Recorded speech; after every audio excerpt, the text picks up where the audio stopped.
இப்படிப்பட்ட வாக்குத்தத்தங்கள் நமக்கு உண்டாயிருக்கிறபடியினால், பிரியமானவர்களே, மாம்சத்திலும் ஆவியிலும் உண்டான எல்லா அசசியும் நீங்க நம்மை சுத்திகரித்துக் கொண்டு பரிசுத்தமாகுதலை தேவபயத்தோடே பூரணப்படுத்த கடவோம். கொரிந்தியருக்கு எழுதிய 2வது நிருபம் 7வது அதிகாரம் 1வது வசனம்.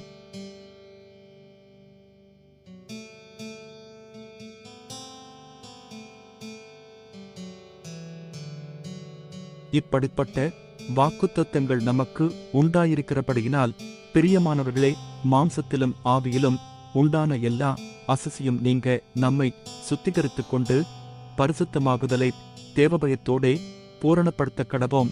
கொரிந்தியருக்கு எழுதிய 2வது நிருபம் 7வது அதிகாரம் 1வது வசனம்.